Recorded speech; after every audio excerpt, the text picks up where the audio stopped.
Semua pemuda remaja rindu mengalami yang namanya berhasil dalam kehidupannya.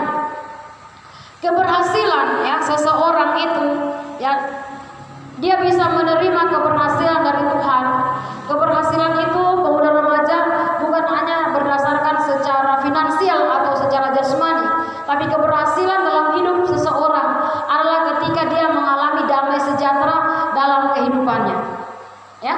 Ketika dia mengalami damai sejahtera dalam kehidupannya, meskipun pekerjaan yang mungkin suatu saat yang memiliki itu sederhana, tapi kalau engkau memiliki damai sejahtera Tuhan, itulah yang dikatakan orang yang sukses.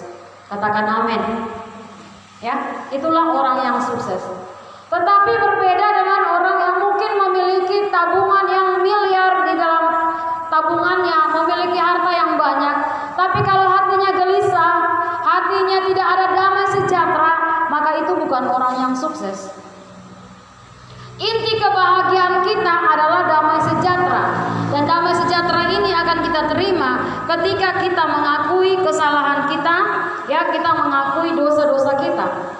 Dikatakan Raja Daud ketika dia mengalami namanya jatuh dalam dosa, dia segera merendahkan dirinya, dia mengakui kesalahannya.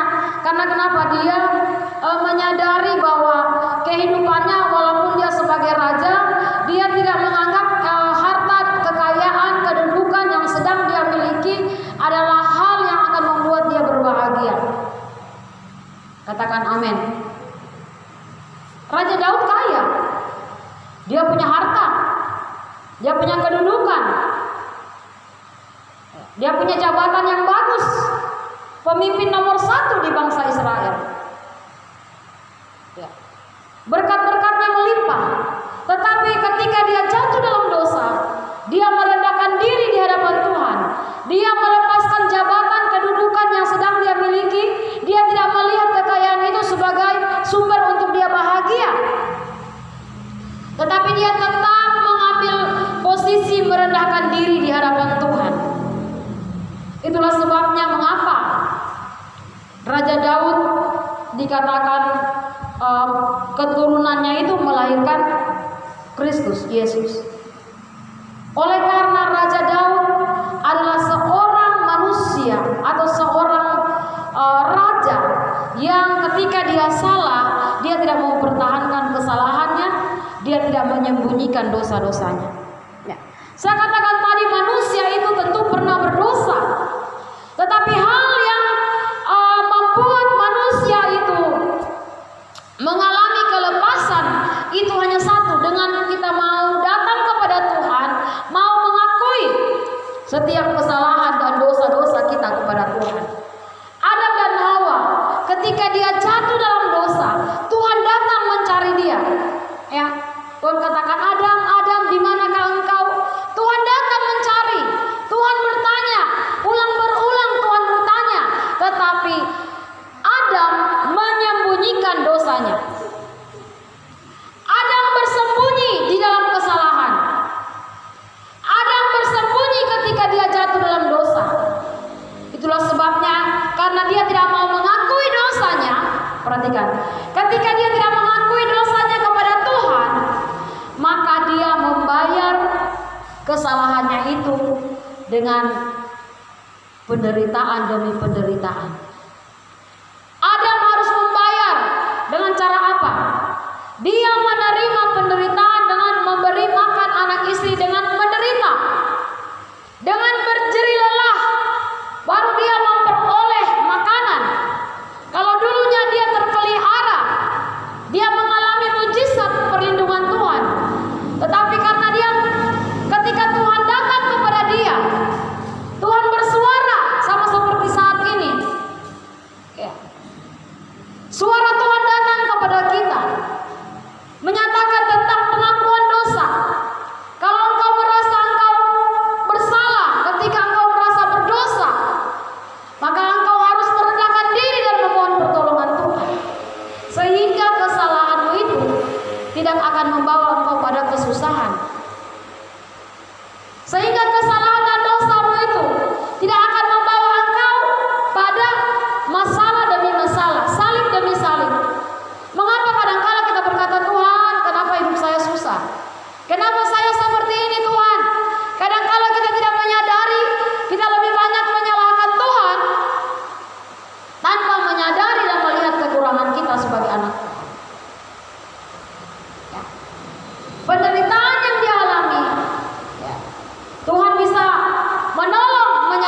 mujizat dan pertolongan dengan cara kita mengakui dosa dan kesalahan kita di hadapan Tuhan. Pemuda remaja yang dikasihi oleh Tuhan Yesus Kristus, kita buka Yakobus 1.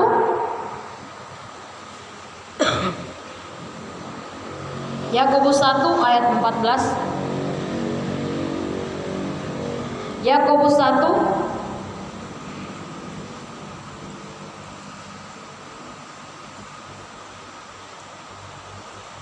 Siapa yang sudah dapat silakan baca yang keras.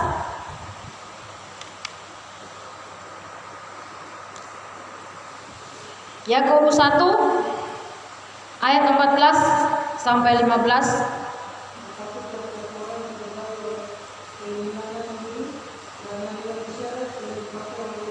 Iya. Firman Allah berkata, tetapi tiap-tiap orang dicobai oleh keinginannya sendiri, karena ia diseret dan dipikat olehnya. Nah, pemuda remaja kita melihat di sini bahwa seseorang itu ya mengalami kejatuhan ya di dalam dosa ya, itu oleh karena keinginannya sendiri ya. Keinginan itulah awal daripada manusia itu jatuh di dalam dosa. Dari keinginan. Sama seperti Hawa. Ketika dia jatuh dalam dosa itu dari keinginannya, karena melihat buah itu enak, dia ingin untuk makan buah itu. Nah, keinginan kita inilah yang harus kita serahkan kepada Tuhan, supaya Tuhan menyucikan semua keinginan-keinginan kita, sehingga Tuhan mengendalikan keinginan-keinginan kita ini, sehingga Tuhan yang membawa kita pada keinginan-keinginan yang baik, bukan pada keinginan untuk jatuh dalam dosa seperti yang terjadi. Saya ambil contoh tadi Hawa. Keinginan dosa ini yang melahirkan, membuat dia ya dikatakan di sini tiap-tiap orang dicobai oleh keinginannya sendiri, karena ia diseret dan dipikat olehnya. Ya, kita melihat di sini kata diseret, ya, kata diseret. Apa itu kata diseret? Ya, siapa tahu arti diseret? Adian, apa itu diseret? Ya, ya, ditarik. Apa lagi? Apa lagi arti diseret? Ya, terbawa arus. Dia tidak bisa lagi kendalikan dirinya. Itu namanya diseret. Coba orang kalau terseret mobil, ya, dia diserempet mobil, terseret, dia tidak bisa kendalikan dirinya, itu diseret. Kalau sudah diseret, susah untuk dia mau terlepas, karena sudah terbawa, sudah tertarik. Nah, keinginan yang kalau kita tidak serahkan kepada Tuhan, kita meminta pertolongan Tuhan, Tuhan menolong kita, menyucikan keinginan-keinginan kita. Kalau kita tidak serahkan kepada Tuhan, maka kita bisa terseret, bisa terbawa arus oleh keinginan kita sendiri yang akan melahirkan dosa. Contoh, saya ambil contoh, kalian pegang HP, orang tua tidak lihat, kamu punya pulsa data. Kalau kamu tidak menyerahkan keinginan hidupmu itu kepada Tuhan, engkau bisa terseret untuk melihat hal yang najis. Engkau bisa terseret dengan HP yang engkau miliki. Karena kenapa? Dari keinginan. Kalau terus-menerus seperti itu, kalian tidak mau menyerahkan hidup keinginanmu itu kepada Tuhan, maka akan terikat. Setelah terseret, terikat. Ya, itulah sebabnya dikatakan tiap-tiap orang dicobai oleh keinginannya sendiri, karena ia diseret dan dipikat olehnya. Garis bawah itu diseret, dipikat. Dipikat itu terikat. Sudah tergoda dan terikat.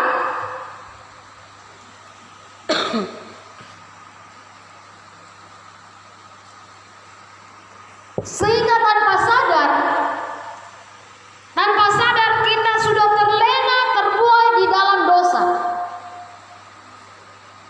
Untuk menghadapi hal ini, ya, untuk menghadapi kelemahan karena terseret atau terikat ini, apa yang harus kita lakukan? Ya, apa yang harus kita kerjakan kalau kita sudah terseret?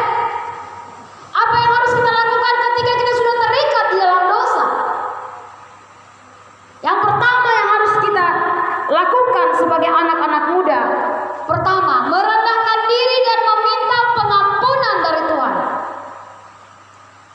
Merendahkan diri dan meminta pengampunan kepada Tuhan. Merendahkan diri, meminta pengampunan, dan mengakui kesalahan. Ya, kalau kita tidak merendahkan diri, hanya kita datang kepada Tuhan begini. Contoh, saya ambil contoh ya. Tuhan ampuni saya. Saya tadi sudah nonton film porno. Ampuni saya Tuhan. Saya percaya Tuhan mau ampuni saya dalam nama Yesus. Amin. Saya ambil contoh lagi. Tuhan, ampuni segala dosa dan kalian mencucurkan air mata, kalian hancur hati, kalian mengakui, kalian merendahkan diri. Beda kelepasan yang akan dialami. Kalau sikap yang pertama tadi itu hanya sekedar kita mengaku tanpa merendahkan diri, itu hanya ngaku tapi tidak merendahkan diri. Makanya saya katakan, bagaimana caranya supaya kita yang terikat, yang terseret itu, yang terpikat itu bisa mengalami kelepasan. Yang harus kita lakukan yang pertama itu merendahkan diri, ya, mengakui kesalahan kita kepada Tuhan dan memohon pengampunan Tuhan. Itu yang harus kita lakukan. Merendahkan diri.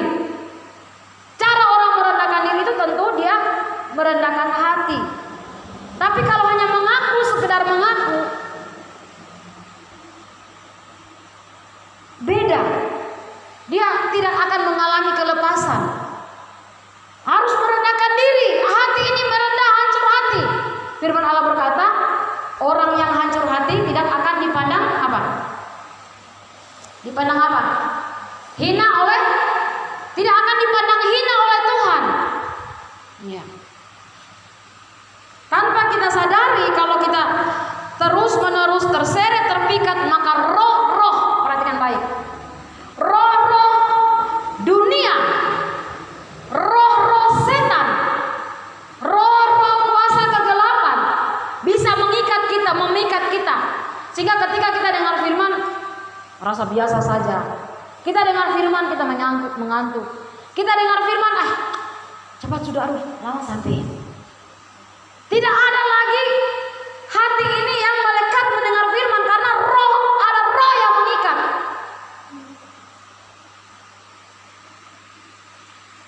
Ada roh yang mengikat. Tanpa kita sadari itu. Itulah sebabnya kita sebagai anak muda harus meminta pengampunan, ya, meminta kelepasan dari Tuhan, dan menyerahkan hidup ini sungguh-sungguh mengalami kelepasan di dalam Tuhan. Makanya kalau kamu merendahkan diri, berdoa, hancur hati, harus hancur hati. Jangan tidur waktu menyembah. Bagaimana Tuhan mau ampuni? Bagaimana Tuhan mau melepaskan? Kalau kita tidak merendahkan diri, kalau kita tidak mengadakan pengakuan, setiap engkau menyembah minta ampun dulu, engkau tidak akan bisa merasakan hadirat Roh Kudus. Engkau tidak akan bisa menerima jamahan lawatan Roh Kudus kalau engkau tidak merendahkan diri, kalau engkau tidak mengakui kesalahanmu di hadapan Tuhan. Engkau harus merendahkan diri, mengakui, baru engkau bisa menyembah Tuhan. Baru engkau bisa berjumpa dengan hadirat Tuhan. Engkau bisa menerima Roh Kudus. Roh Kudus itu namanya Roh Kudus itu Roh Kudus, Roh Suci. Kalau kita sudah mengalami penyucian lewat merendahkan diri, memohon pengampunan dengan hancur hati, menyerahkan hati, menyerahkan hidup kepada Tuhan, ketika kita mengalami pendamaian dari Tuhan, barulah Roh Kudus bisa, dia sesuatu yang kudus itu bisa masuk. Tapi kalau kita mengeraskan hati kita datang kepada Tuhan, merendahkan diri seperti seolah-olah Tuhan itu tidak ada, seolah-olah kita ini tidak ada kesalahan seperti Adam, maka kita akan membayar kesalahan kita itu dengan penderitaan demi penderitaan. Mana yang engkau mau?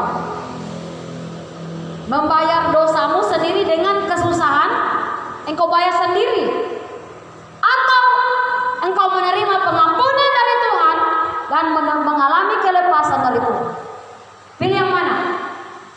Ya, pilih yang mana? Adil pilih yang mana? Ya?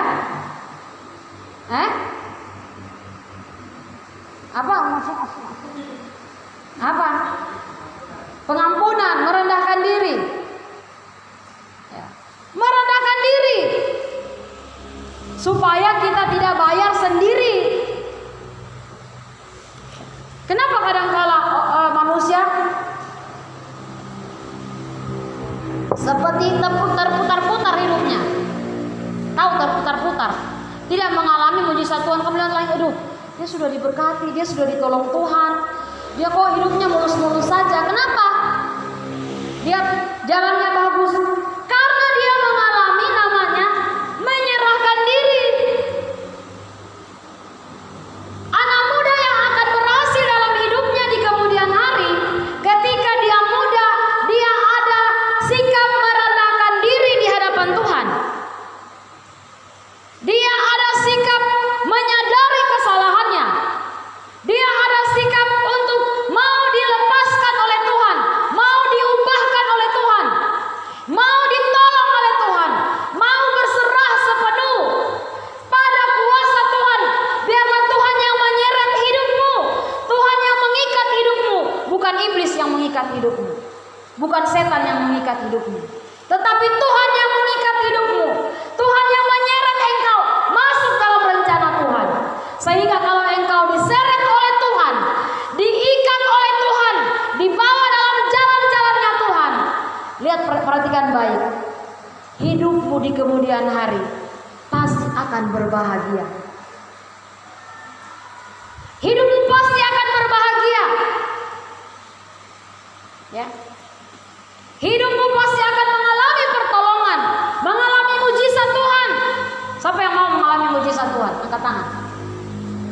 Angkat tangan yang mau mengalami mujizat Tuhan. Nah, ini jadi semua pegang talingan. Fani mau? Ya. Kalau kau mau mengalami mujizat Tuhan, Glory tidak mau. Setengah-setengah begini. Angkat tangan, Tuhan lihat. Angkat tangan. Ini suara Tuhan yang bertanya, bukan Winang Sibalino. Angkat tangan. Ya, ini kan di rumah Tuhan. Tuhan lihat. Saya mau, Tuhan, angkat tanganmu. Waktu Tuhan tanya, apa? Ya, pada ibu yang sakit. Apa yang engkau mau daripada aku, ibu? Sembuhkan aku, Tuhan. Jadilah padaku penurut imanmu. Makanya tadi saya tanya, siapa mau mengalami mujizat Tuhan? Tangan setengah-setengah. Tuhan kan tanya, Tuhan juga Yesus bertanya, toh? Amin. Ya. Siapa yang mau mengalami mujizat Tuhan? Angkat tangan. Ya, angkat tangan, turun. Jadi untuk mengalami mujizat Tuhan, engkau harus meminta pengampunan, meminta kelepasan, merendahkan diri kepada Tuhan. Yang kedua yang harus engkau lakukan adalah meminta Roh Kudus memenuhi hidupmu, menguasai hidupmu, membuat engkau taat kepada Roh Kudus. Siapa sini sudah penuh Roh Kudus? Angkat tangan.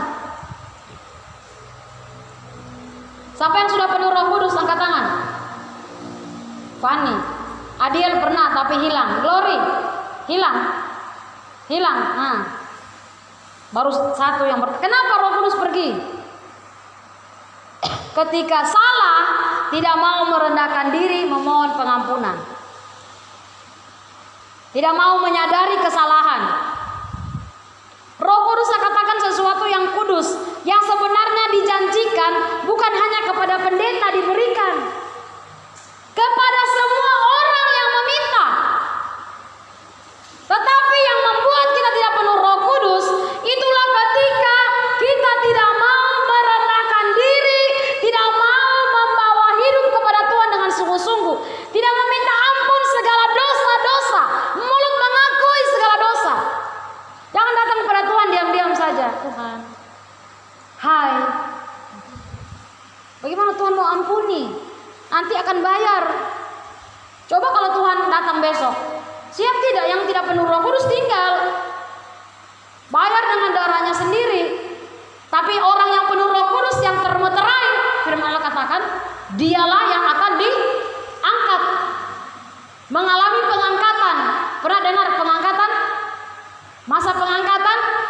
Ya, itulah yang disingkirkan 3,5 tahun, tidak mengalami namanya antikris di muka bumi. Tapi kalau kita tidak penuh Roh Kudus,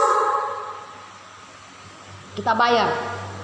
Bukan lagi darah Yesus, karena darah Yesus engkau tidak hargai ketika masa waktu itu berlaku, engkau tidak hargai, maka engkau harus bayar dengan darahmu sendiri, mengalami penyiksaan. Itulah saya katakan tadi. Kesulitan, kesusahan dialami manusia itu bukan kemauan Tuhan. Garis bawah itu. Jadi jangan engkau salahkan Tuhan ketika engkau susah. Jangan engkau salahkan Tuhan ketika engkau mengalami kesulitan. Jangan engkau salahkan Tuhan ketika Roh Kudus tidak memenuhi hidupmu. Hal yang membuat engkau sulit, sukar mengalami masalah, kesusahan, karena engkau tidak mau merendahkan diri, mengakui kesalahan, mau berserah sepenuh kepada Tuhan, mau mengakui setiap persoalan hidup, mengakui segala kelemahan. Kalau kita menyerah, kita mengakui, kita akui semua. Jangan tunda-tunda untuk bertobat. Waktu ini adalah waktu yang sisa, bukan lagi waktu yang panjang. Kita tidak tahu Tuhan datang besok kah, 1 jam kah, atau mungkin sekarang ketika saya khotbah ini bisa saja terangkat kamu tinggal. Makanya Tuhan katakan bersiap-siap sedia, karena waktu Tuhan itu seperti pencuri.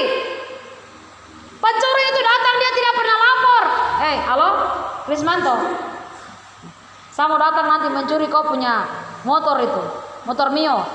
Siap sedia, siap-siap situ saya mau curi. Tidak ada. Dennis, sebentar saya mau rampok kau punya motor itu. Itu makanya Tuhan katakan kedatangan Tuhan seperti pencuri, artinya dia tidak akan kasih tahu tiba-tiba. Makanya ketika salah jangan sembunyi, jangan tampung-tampung itu dosa banyak-banyak. Tambah jauh itu Roh Kudus, tambah pergi itu Roh Kudus, karena Roh Kudus itu tidak akan tinggal diam kalau hidup kita ini tidak mengalami penyucian.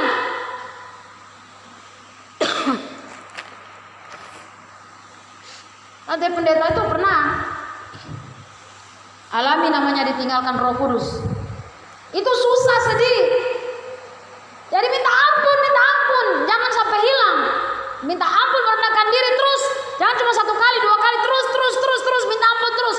Minta ampun sampai engkau menerima Roh Kudus kembali.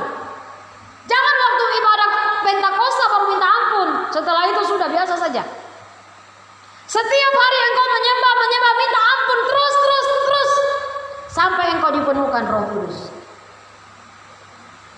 Ya, pendeta ini penuh Roh Kudus dari tahun 96.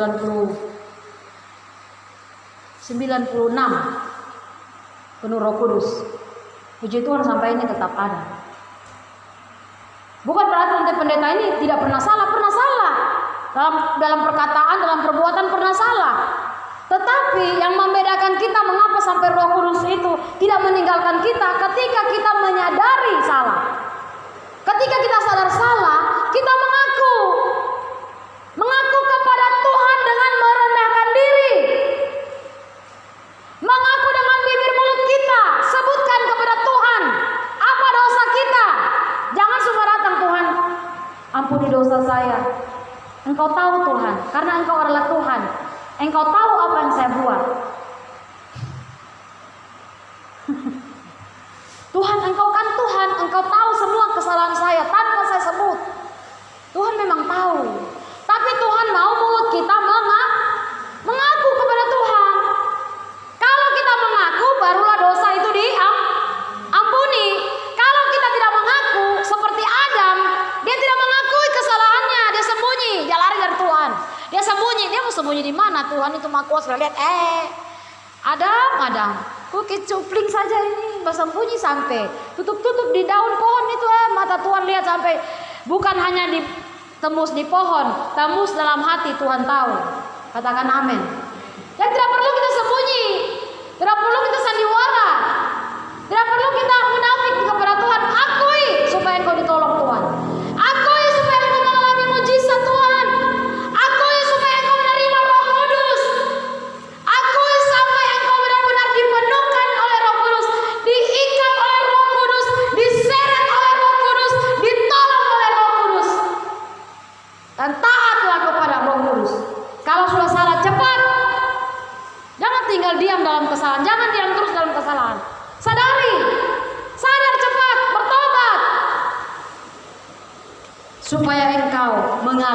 mujizat Tuhan. Kalau kita main-main, nah engkau akan bayar sendiri, susah sendiri nanti. Ya, orang tua nggak bisa tolong kamu. Orang tua tidak bisa. Orang tua itu hanya beri makan, cukupkan apa yang kamu butuh, tetapi damai sejahtera, sukacita hanya dari Tuhan. Sebenarnya sangat simpel, sangat mudah. Tapi yang membuat kita berat karena kita keras hati, karena kita tidak mau ditolong oleh Tuhan. Kalau kita mau merendahkan diri, kita mau mengakui kepada Tuhan, pertolongan Tuhan itu cepat. Ya. Tuhan tidak memandang hina orang yang mengaku dosa. Ya. Mazmur 51 ayat 1 sampai 3.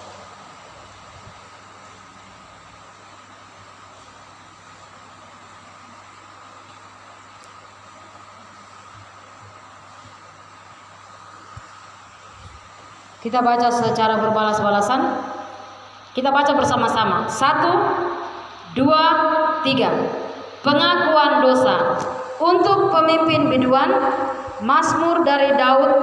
Ketika Nabi Natan datang kepadanya setelah ia menghampiri Betsheba. Kasihanilah aku, ya Allah, menurut kasih setiamu.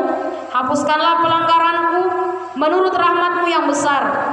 Bersihkanlah seluruh kesalahanku dan tahirkanlah aku dari dosaku. Sebab aku sendiri sadar akan pelanggaranku. Aku senantiasa bergumul dengan dosaku.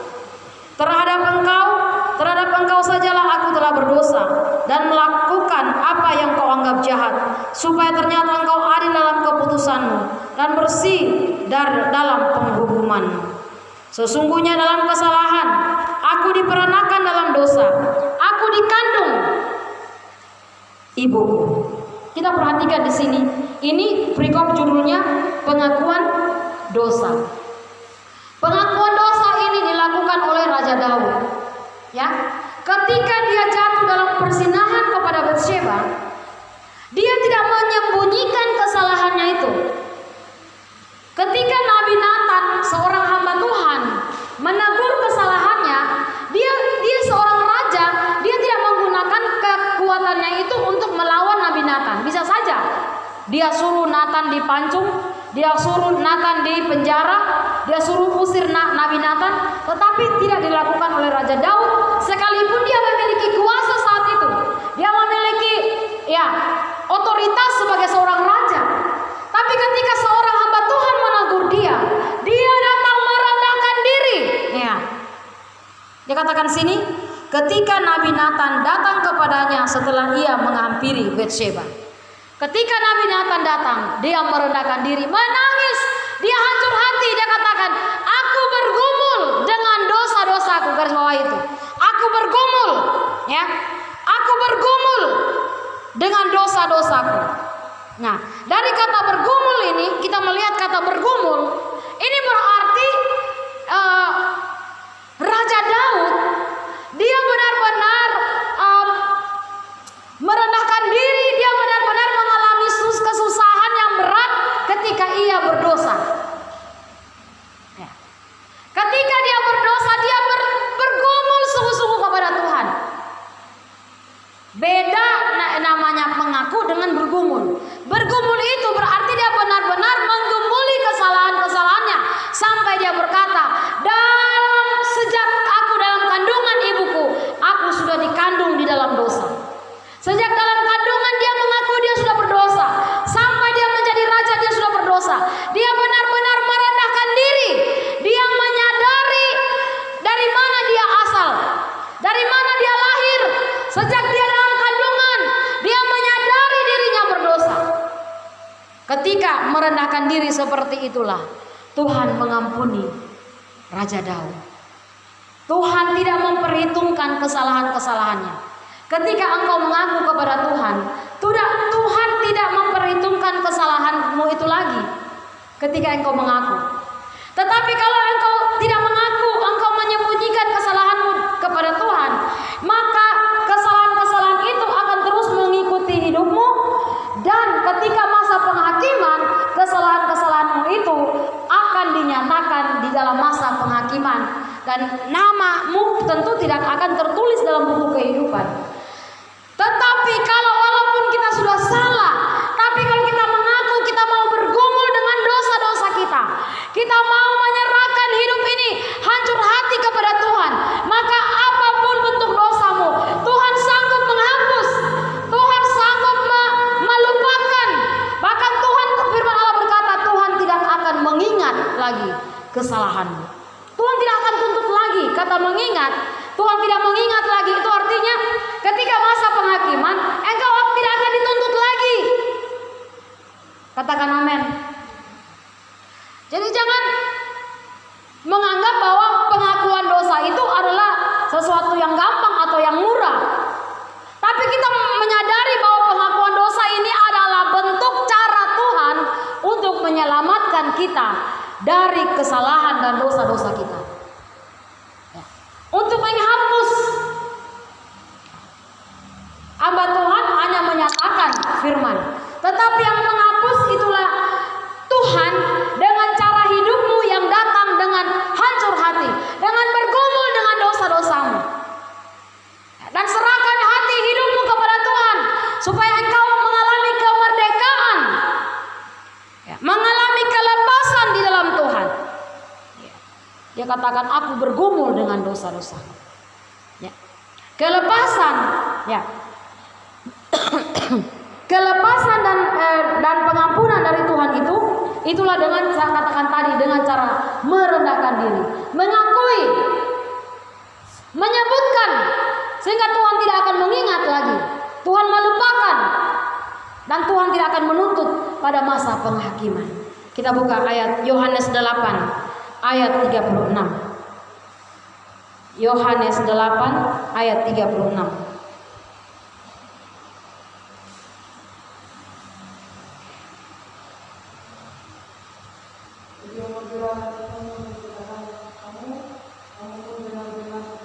Iya. Kalau Tuhan Yesus memerdekakan kamu, kamu benar-benar merdeka. Katakan amin. Katakan amin. Kalau Tuhan memerdekakan, engkau benar-benar merdeka. Apa itu merdeka? Sekali merdeka, tetap merdeka. Merdeka. Oh, cuma tahu mereka. Merdeka. 17 Agustus baru dengar kata merdeka. Tapi di dalam Tuhan, kita juga harus mengalami kemerdekaan. Apa itu merdeka? Bangsa Indonesia merdeka ketika terlepas dari penjajahan. Kita manusia kadang-kala tidak menyadari kita tidak merdeka. Kita mengalami penjajahan di dalam dosa. Kita dijajah oleh iblis. Kita diperbudak oleh iblis. Kita dijajah. Kita tidak sadar itu. Wah, iblis kasih hancur kita. Iblis kasih hancur masa depan kita. Iblis kasih hancur cita-cita kita. Iblis kasih hancur rencana-rencana baik yang Tuhan mau buat dalam hidup kita. Terjajah. Tetapi firman Allah datang saat sore hari ini, dengar baik. Kalau anak itulah Yesus mau merdekakan engkau, engkau benar-benar merdeka. Engkau benar-benar mengalami kelepasan. Engkau benar-benar terlepas dari penjajahan daripada iblis. Katakan amin. Apa yang menjajah kamu? Engkau yang tahu sendiri. Apa yang memperbudak kamu? Engkau yang tahu sendiri. Tapi firman Allah datang sore ini menantang engkau sebagai anak muda. Mari, Tuhan mau membebaskan engkau. Yesus mau memerdekakan hidupmu. Datang kepada Tuhan. Tuhan sanggup melepaskan. Tidak ada yang tidak mungkin bagi Tuhan. Tuhan sanggup melepaskan engkau. Sehingga engkau tidak lagi dijajah oleh iblis. Tidak lagi diperintah oleh iblis. Tidak lagi diseret oleh iblis. Tidak lagi diikat oleh iblis.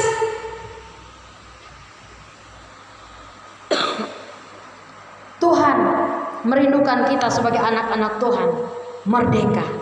Kalau kita dimerdekakan oleh Tuhan, Yesus memerdekakan kita, kita benar-benar merdeka. Haleluya. Kita benar-benar merdeka. Kita terlepas dari seretan, dari ikatan oleh dosa. Ya, kita buka Alkitab kita. di dalam Roma 6 ayat 18.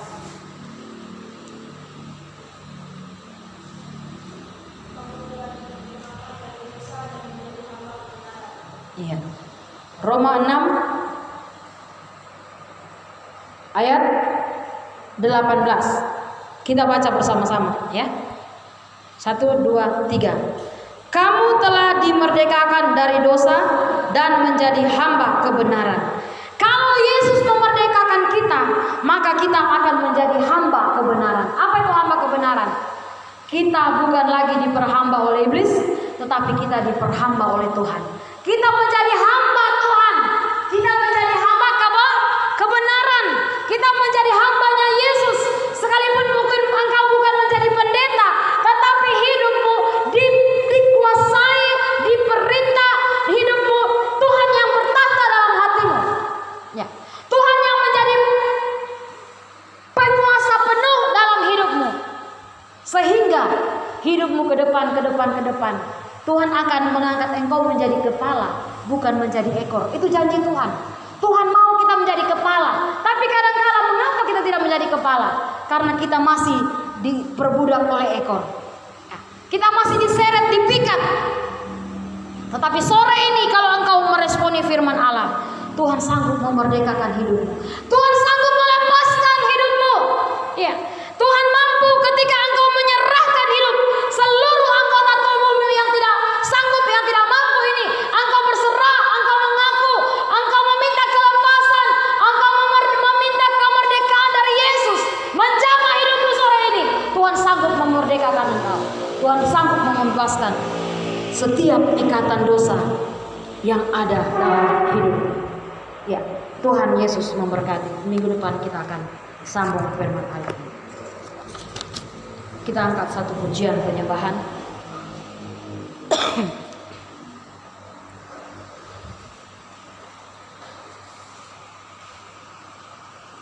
Haleluya. Berserah.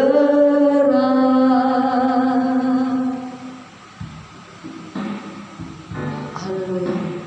Aku berserah.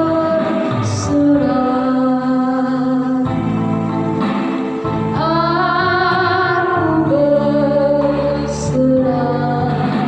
Mari kita berlutut kepada Tuhan. Pada Yesus Juru Selamat.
Sebutkan dalam hatimu, sebutkan dalam mulutmu kepada Tuhan apa yang menjadi dosamu. Sebutkan, ucapkan. Itulah namanya mengakui dosa. Ucapkan semua, ucapkan, katakan kepada Tuhan, sehingga Tuhan menghapus semua kesalahan-kesalahan. Tuhan memerdekakan engkau dari penjajahan daripada dosa. Haleluya, haleluya. Jangan kau mau diperbudak oleh iblis. Jangan mau engkau diikat, diseret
syukur kami naikkan bagimu Bapa.